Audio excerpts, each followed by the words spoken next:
get by. It resides between my eyes. Walked through the fire, came out better on the other side. See, life's like a beach if you find the sand. And right now, I feel like 100 grand. You are listening to Inspired Insider with your host, Dr. Jeremy Wise. Dr. Jeremy Weiss here, founder of InspiredInsider.com, where I talk with inspirational entrepreneurs and leaders. Some of the past interviews you can check out, founder of P90X, founder of RX Bar, founder of Atari. They talk about not just the ups, but the downs and the journey. This interview is a little bit different. This was for the Process Breakdown podcast that I did. It was so good that I had to release it on Inspired Insider, so stay tuned.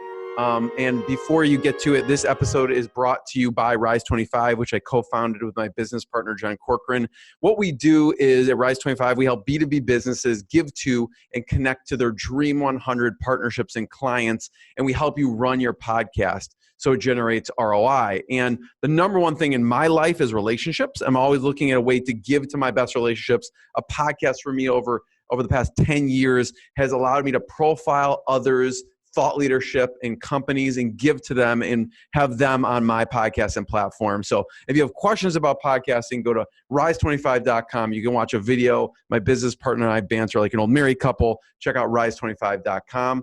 Thanks. Listen to the episode.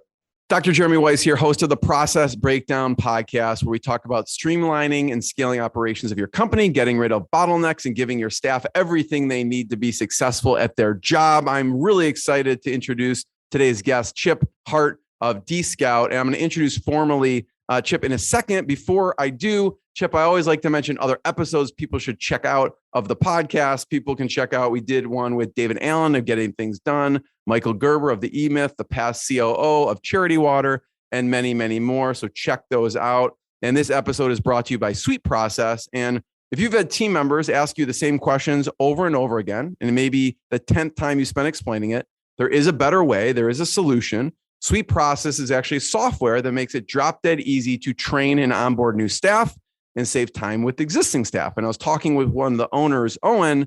Not only do universities, banks, hospitals, software companies use them, but first responder government agencies use them in life or death situations to run their operations. So I was thinking, Owen, if it's good enough for them, it's good enough for me. You can use Sweet Process to document all the repetitive tasks that eat up your precious time, so you can focus on growing your team and empowering them. You could sign up for a free 14-day trial. No credit card is required. Go to sweetprocess.com, sweet like candy, SWEET process.com. Chip is smiling because we are going to be talking about bottlenecks on this call. And, this goes out to, tens of thousands of directors of operations, COOs. So this is the topics everyone wants to hear about. And to introduce Chip Hardt is a COO of dscout, and dscout is a mobile video-based consumer insights company that provides an innovative qualitative research platform to its many consumer-obsessed customers. I mean, if you're a company, you want to learn what your customers think and how they use your product. So this is what a company can use to gain insights on their customers so they can produce better services, products, and everything like that. So check it out at dscout.com. Chip was COO for Sol Xorce and was a principal at McKinsey and was a lieutenant commander of the United States Navy and was in the Navy for 7 years. And he was even a helicopter pilot. He is no slacker. He got an engineering business degree from Penn, master's at Georgetown, MBA from Harvard. Chip, thanks for joining me.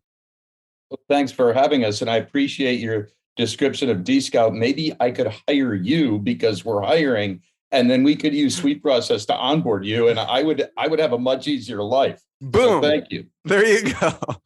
Tell people, I mentioned a little bit about dscout. Tell people a little bit more about how companies use your platform and what dscout does.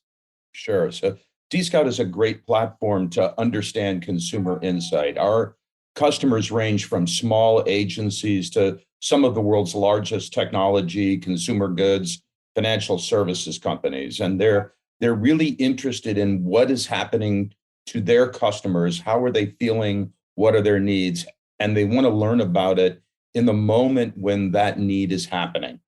So we have a whole bunch of people. Anyone can be one of these people. They're called scouts. They carry our mobile app, and our customers can access these scouts and get insight from them in the moments that matter. And they would do this by asking survey style questions, observing them when they're experiencing a good or service, oftentimes by video. We all carry a research device in our pockets now, and that's our smartphone, and gives people a chance to talk about and show what they're experiencing. So a lot of fun, and a platform that really helps companies make things better.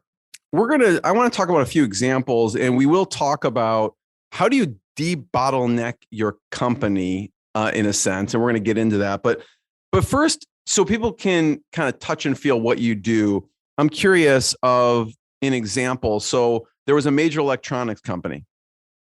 Here we had one of our recent customer experiences was a major electronics company that was creating its first over-the-counter hearing aid, because more recently companies can do this, and they used our platform to understand what was working for the people that were trialing the product, what the experience was to get the product and use it for the first time, because now instead of being in a doctor's office, you're buying it over the counter, and what the quality of the experience was. And then they could use this information to help make their product better very, very quickly, and then take the final product out to market. So lots of opportunities to do research there. We have another large tech company that really wanted to understand the impact of their product on mental health in young people. And so they used our platform to get the people that were participating, who were all teenagers or in their early 20s and experiencing challenges, to submit pictures of how they felt on different days and try to symbolize the challenges they were facing. And that company even took that information and turned it into a book that could help everybody understand what people were going through. So it's a very wide-ranging platform. Lots of things can be done with it. And this is one of the largest tech companies out there that everyone has heard of. Talk about how the campaign works. So from a company perspective and user perspective, a company would come on, use your platform, and deploy a campaign. And how does it work from there? So we ask our customers do something called a mission. That's what you're referring to as a campaign. They would come onto our platform and they would create what we call a screener. And a screener is an application to participate in a research project. Everyone has probably done these. You fill out a survey. How old are you? What's your income? What are you doing in the marketplace? Whatever. And then a whole bunch of people from our panel would come back and apply. And then our customers would select participants to be in the mission. And the mission might include anything from talking about an unmet need on video, answering survey questions about, tell me what happens the next 3 times you go out and do X, okay? Or it might be about what's happening on the web or in an app for a company. We help companies make their apps and their websites better as well. So lots and lots of different use cases, all tied to helping our customers understand what their customers really need and what matters most to their customers. Now, is it the decision of the company where some pay people, some don't pay people? Almost all of our scouts are paid for every mission. There are circumstances where that's not the case. It might be for a charitable or educational type of mission, but usually the scouts are getting paid. So it's a great way it's a great thing for the scouts as well. So when people from a consumer perspective, can someone sign up to participate in studies as well? All they have to do is download the dscout app in the App Store or on Google Play, and put in some information, accept our terms, and off they go. Yeah, that's great. Yeah, because I was doing research for this. There's numerous videos out there, like I made $432 with dscout. And so there's both sides of that. So you can check out dscout.com. Chip, I'm wondering some lessons you learned in the Navy. Okay. You were a helicopter pilot, probably many other things.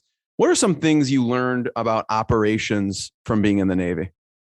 I think the most important thing I learned is that, and I learned that I could apply to business, is that, you know what, no matter how badly I screw something up today, nobody's going to die.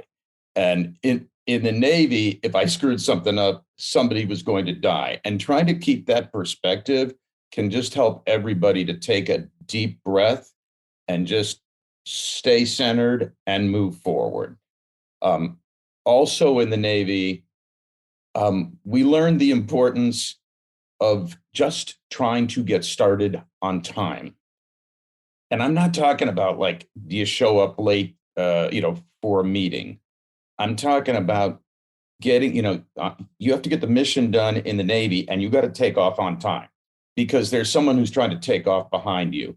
And getting going on things and getting momentum is so important because you're thinking usually about you, but there's 5 or 10 things that are depending upon you making progress. And so building that momentum and getting going is super important. Yeah. And that kind of goes into the conversation of bottlenecks, because for someone to get going and someone else to get started, there's bottlenecks that happen. And so you're trying to constantly remove those bottlenecks. Exactly. I mean, we've gotten to the size now. dscout's about 140 people headquartered here in Chicago, where there's a lot of moving pieces. You can't solve things by brute force. You can't do everything manually. And you have to start looking at your operations as a series of business processes, almost like a whole bunch of little factories. And we don't tend to think about in the tech world, we don't tend to think like that because we're usually not making something.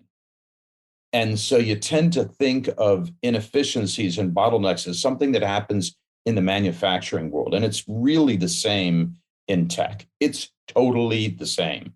You're making something for your customer, and you have to ensure that step by step, things are not getting held up. You're not spending all your life rushing around trying to expedite. It's really very similar to manufacturing. I did a lot of manufacturing work at McKinsey and have been surprised at how the same it really is.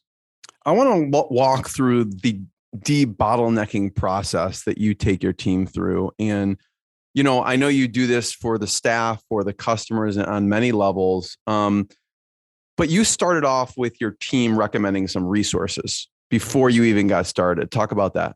Yes. So we asked our leadership team to read a book that is a classic. It's got to be 40 years old. It's called The Goal. And it's the story of a man who's trying to save, he's a plant manager, and he's trying to save his factory. And to do it, he has to radically cut cost and increase output and basically debottleneck the plant. It's really one of the fundamental premise of lean thinking, okay? It was written back in that day. And it really gets people to think about their activities in terms of a process and in terms of trying to make something. And so we all read that book, as well as some materials about lean. I've done a bunch of lean work at McKinsey, and lean is about removing waste. And the more waste you can remove and the more you can simplify and identify things that are not of value to either your customers or your internal customers downstream, the better. So we started by talking about that. And it's a great book. Recommend it to everyone. Are there any other resources, books you recommend on this topic? And I do. The Goal is one of my favorite books. And not only is it, it sounds like it could be dry. It's actually pretty riveting because it ties in someone's actual personal life in it, and it overlays the person's marriage in this whole situation. So it's really a great read. It really is. It's a little bit like there's a few cringy moments in it nowadays. Life has changed since the late 70s or early 80s when it was written. My leadership team pointed those out to me. I'm the oldest one, so I was less. I noticed them less, but there's a lot of resources. We tried to not focus. Really, we just looked at some basic lean resources and the goal, because most of the learning when you're doing this, you get by doing it. Okay. So just come up with the 2 or 3 simple, most core principles, eliminate waste, find the constraint, that sort of stuff, and then start to apply it. People, adults in particular, learn by doing. They learn in the moment when things are happening. So we wanted to get people into the process. Yeah. And Chip, so I want to walk through a little bit about this process and how you use lean service ops with your team. So the first thing you did was you said, check out these resources just so we can all be on the same page. What's the next thing that you did? In parallel, we looked at the company and broke it down into 14 or 15 core processes. And for example, one of them was order to cash. Okay, so look at the process from the point where we get a sales order to the point where the cash comes in the door and it has been put into our accounting system. Doesn't sound too exciting, but extraordinarily problematic in our case for a wide variety of reasons, right? Another one was a challenge everybody faces right now, which is the hiring process. We all know how hard it is to hire in tech. I mean, it's a battle every day. Well, there's a process behind that. It starts with planning and finishes with onboarding. So we broke the company into about 15 different processes. After that, our team did some prioritization. Said, let's learn how to do this. And we picked 4 processes and we began working on those. And so to do it, and this is something that, back when I was a consultant, I would have had a team of 3 or 4 people taking weeks and weeks to do. And we would have documented every detail of the as-is process and everything. That doesn't work.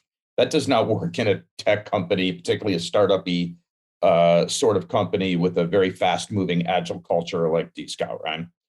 And so we just very simply laid out the key, all of the key process steps and the key information flows in a process that took a couple hours, not several days. And we're mostly remote as a company, so we did this all in Trello. I used to do this on like you would cover a whole wall with brown paper and have sticky notes everywhere, and it was quite the production. It was fun, but it was like a big production. We did it on Trello, and then brought the stakeholders in to identify. Well, they had to validate what we had written, the steps. And then we all went through an exercise where they identified pain points, because eliminating waste is really about eliminating pain, and ask them, okay, where are customers frustrated? Where are you frustrated? For the people that are more downstream in the process, what's giving you problems upstream? And asked a series of questions about how to, that could identify pain. And then after that, we went through a really fun exercise where everybody got to brainstorm solutions. Again, all in Trello. And if I learned one thing at McKinsey, it was, the best way to solve problems like this is just to ask the people that are handling them every day. The front line has the answer 90% of the time. My job was to just figure it out, quantify it, and put it in a nice PowerPoint, and help everybody through the change process. But we went through the process of figuring out solutions. We then took that data, stepped back, and tried to identify that core bottleneck. What was that one resource constraint that was holding up the whole process? There's usually only 1 or 2 that are real. And then what are the areas where we could reduce pain in the process? It might be by automating or putting in a tool. It might be by changing the process steps It might be by changing a policy or procedure. And we're now in the process of implementation. So we started small. One of the ones we're working on is the order to cash process I mentioned. We discovered we were doing a giant painful activity twice in parallel, and then reconciling between two data sources rather than just doing it once. And this is like hours and hours and hours across multiple departments. This extraordinary amounts of pain, lack of data security, lack of ease of reporting, poor access to information, all because we were doing this one thing. So now we're fixing that one thing. It's going to take some work. We have to put in a new tool. We have to change some people's roles and processes. But over the next quarter, we're removing a major bottleneck in our financial processes, and that will pay a ton of dividends, very quickly. So it's pretty straightforward how to do this. I wouldn't say there's magic. You just have to buckle down and get it done. There's so much there, Chip, and I wrote down 10 different steps here, and I love how you lay it all out. I'd love to hear, you said you chose 4 to prioritize off the start. Mm-hmm. Are you running different teams in parallel to work on each of those 4, or did you just choose one at a time? We are doing them as close to in parallel as we can, but there's limits. Tech companies at dscout, we're 140 people. That's not a lot, right? In the whole scheme of things, we're a small company. We're growing. We're hiring. We need amazing people. I do have to make a plug here, but we're still a small, growing firm. We don't have giant consulting teams or anything like that. So everybody who's helping on this has a day job. And so we picked 4 because we wanted to make sure that we could identify the biggest issues. And we had a hypothesis that our biggest issues would be in the 4 that we picked. And then we involve people who are part of the process. And then we have a small team, have just 2 amazing colleagues that are really helping to drive this. Jess and Carl. And Jess and Carl are just amazing people. And they are able to work with me and the process owners to really understand what's going on and then just make some good decisions about how to proceed. Yeah. And I'm curious the structure of the meetings, because you have to set time aside. If anyone's listening to this, they may go, well, this seems like a lot of work, but it's even more work to do 2 things simultaneously. So you're eliminating a lot of waste, time, energy, and money. So even though it's dedicating a lot of time to this, think of how much time and money you're actually saving by doing this. So how do you set the time aside? Like, we have meetings once a day, or how does that work as far as, because this could go on forever, because you always have something to eliminate, eliminating waste and find the constraint. Right now, we're just aimed at getting a few of these done and demonstrating to the company how powerful it can be. So we had one session where Jess, Carl, and I put together the overall process steps, and we did some pre-work on that. Okay, then we kind of validated that and pulled it together. So that was a few hours of work. Then Jess held pre-meetings with some of the key process owners, and those were about half an hour to an hour, and said, hey, can you please validate these process steps and these information flows? Okay, they moved some things around, they added some people, got it set. Then we did about 2 hours, between 1 and 2, I think about 90-minute meeting where we did these exercises. And that was with, on average, 8 or 10 people that were partners in that process. And then came back, had discussions with, these are mostly department head level people, about what we had found. Then Jess and Carl and I came back, tied together the information, and made some recommendations to our leadership team, because I'm the COOs on the leadership team, right? So then we kind of boxed it all together and had some discussions with our leadership team. And now we've started the implementation process. And that's not about meetings, that's about doing. So like if you're having a lot of meetings, you're probably not doing this right, you know? And we gave ourselves 1 month to get the 4 workshops done. That's pretty quick. Yeah, but you got to be quick. Take off on time and get going, and then don't stop. Okay, and then go from there.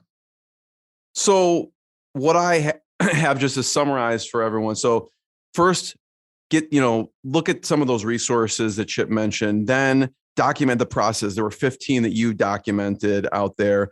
You laid out some of the key factors. You did it in Trello and with some of the information flows. You brought in stakeholders to identify this is all correct. Then you identified some of the pain points within those information, within that flow. You went over the solutions. You identified the core bottleneck within that process. It's maybe 1 or 2 things. Then you look at the areas to reduce pain, whether it's automation or changing the system or changing a policy. And then you actually went to implementation. From your experience, Chip, the 15 core process, is this across all industries that you saw, or are these specific to dscout? Some were very specific to dscout. For example, the process by which we recruit, choose, and pay our scouts. Okay, that's very unique to dscout or our industry, whatever. But most of them are very cross-cutting. Order to cash, okay. Lead to order, hiring a person. You can imagine a lot of these are just core business functions. I'm wondering the prioritization stage, right? I'm curious, again, all of you and your team's time is valuable. So choosing the right ones in the right order is important. Were there any, I don't want to say arguments, but any disagreements between the 3 of you of which ones to prioritize? Well, we started by coming up with some principles to do the prioritization. So that included some things like, where could we reduce the most pain? Which, we took all the pain points and we put them on a matrix, and the axes were how much impact you could have and how easy it was to get there. Of course, you want to start with some of the things that are high impact and easy to do, all right? But there's other characteristics that might be more important, and that's things like, is the leader of that process, the business owner, do they have the capacity and the interest in fixing this? Because in any effort like this, the change management is more than half the game, right? And you have to, you're changing people's hearts and minds, not just what tool they use. And so you have to have champions for that. People have to be invested. Are there dependencies? Like if I go make this change that we're going to make in our order to cash process, is that going to screw up things in our sales process? Are we ready for that change in the upstream sales process? Is that going to cause a problem when we do our financial audit, and because we don't have the right data? You can imagine the dependencies. You have to think about that. And it's a spider web, and you don't want to pull the wrong thread in the spider web and get the order wrong. But mostly it's, will this have impact? Is this going to build support for the program? Does the leader have capacity, and is the leader interested in being involved right now? So we go through this whole process, all this time, energy, and work, which is then we get to the implementation. And you mentioned a key point, which is you do all of this, and now you need to get the people, make sure they're on board with the change. And they may be saying, well, I'm used to doing this way. It's quicker this way, even though, once they start using it, it may be quicker, easier, better. But sometimes people don't like change. So what are some of the ways you do to get people on board with, okay, we figured this out. We figured out this better way for you and the company. How do you get them on board? And like you mentioned, championing. So we're in the midst of this now. The most important way to get people on board with the solution is to involve them in the problem solving upfront, by far. Because when we had process participants identify the pain points and identify potential solutions, now it's their ideas. And I guarantee you their ideas are going to be better than my ideas. I'm a step removed from the process, and it's their pain that's going to be solved. So now everybody knows how their life is going to be better before they have to make the investment in fixing it. And we saw a huge, like, the problem we're having right now is not a lack of desire for change. It's people fighting to be at the front of the line to get their stuff fixed. And I think it's mostly because we involve people in the process. I've been very excited. Some of our leaders and like frontline process participants said, look, we know there's not bandwidth to fix all of these things, particularly if there's a tool implementation or something like that. We know there's not bandwidth to do everything right now. So we're not going to wait for our formal, time in the line. We're going to find 5 or 6 things that might be process related or policy related, and we're just going to do those on our own. And I was like, great, right? Sharing the process of the process so they can start to fix things. And once you get to them in the prioritization, they may already fixed most of it or a lot of it, and you could just do some tweaks. That's right. And hey, maybe we do some interim steps and we roll back in later with some permanent, bigger fixes. The best way to fix a process is to eliminate it entirely. And there's a lot of things we do in business that if you really looked at it and you really need to do that, does the customer really value that? Does it really have to be this? Or have we just always done it that way? And so, hey, maybe you can come back later, just get rid of the whole thing. You never know. But the more, and also if you let people, just make some changes on their own, of course, the risk is now our big debottlenecking process will not get credit for that, right? Or it does because they followed your debottlenecking process. But you're right. You just have to get any concerns about who gets the credit out of your head. It doesn't matter.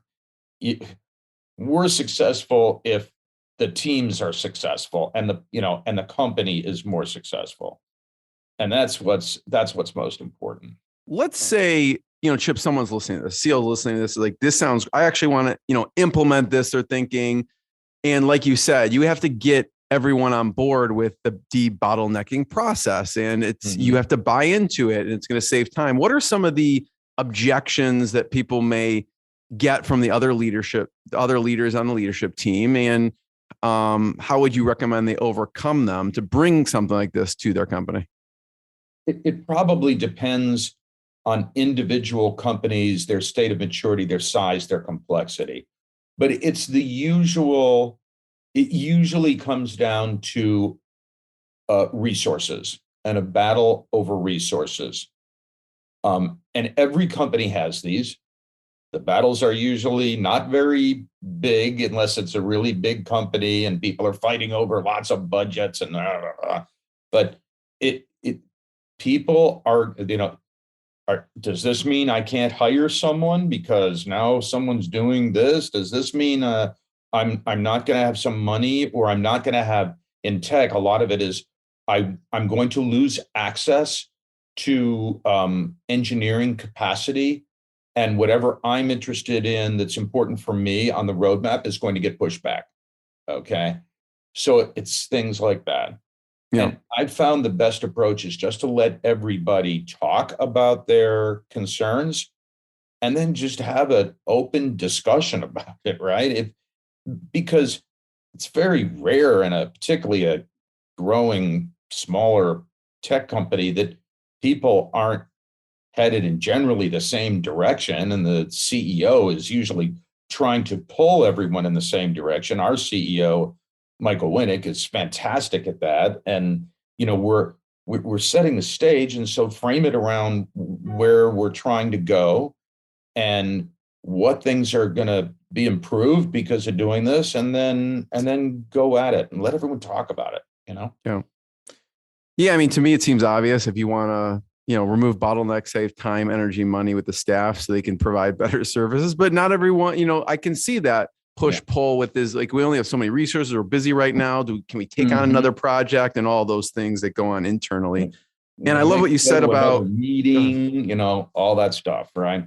I love what you said about, involving people and getting people on board, which is almost baked into the process. So if you're involving people in the beginning, when you get to the solution, they've been giving their ideas the whole time. So it shouldn't be, if done right, it shouldn't be an issue at all. Yep. Chip, I have one last question. Before I ask it, I want to just point everyone to dscout.com. It's dscout.com to learn more. And this has been fantastic, Chip. I appreciate you sharing all of your experience with us. And last question is, I'm in Chicagoland, you're in Chicago. Other Chicago tech companies people should look at, and maybe tools that you guys use as tools, software that you use internally as a company, or ones that you just admire out there that people should check out? Sure, that's a good question. The tools that are most important to us right now tend to be tools that have become very important because of remote work. So, we went from a world where at DScout, we would all gather around the whiteboard or like a pinup board and write things down and, hash them out and talk about it, to a world where we have to do this remotely. So one of the tools I've already spoken about that's been very, very helpful for us is Miro. That's like a virtual whiteboarding tool. And that's the tool. I think I might have said Trello before, but really it's Miro that we use to do the exercise, like the process exercise. And it's got those virtual sticky notes on it that you can use and organize. That's been very helpful. We also have made a lot of use, even in the operations world, with Trello and other agile tools like that. And we've gone to great lengths to make our company, not to make our company agile and put those processes in place. And agile is really just the modern version of lean. Okay. Not just in our engineering, not just for our engineers who are product people, but really, of course, for everybody. Like, I manage sales, sales reports to me, and I do a lot of our contract work, and we manage our entire customer contracting process on a big Trello board, and it works really well. We also find it's important to get feedback from customers as we're building our platform. And so we do that with tools like Pendo and that are very common for tech platforms, but also with DScout. Like, we use our own tool to understand what our customers are thinking and what they need. We ought to be doing that, or we would be rather hypocritical, right? And we also use a number of, I guess I'd call them administrative tools. One that I use a lot is Carta, which is a tool for managing equity, equity and our board of directors and all that. It's a very complex tool, a lot to it, but all our equity, all our stock, our options program, all that has to be managed and is done there. And then the last one that we use a lot is about communicating output and all of the numbers that every SaaS company measures itself with. And we use Tableau for that. And Tableau is very good at visualization. We feed in a whole bunch of data from our platform, from our financial systems, et cetera, from Salesforce. Of course, everybody uses Salesforce, right? All of us are in Salesforce all day. But it goes to Tableau, and then people can see how we're doing much closer to real time.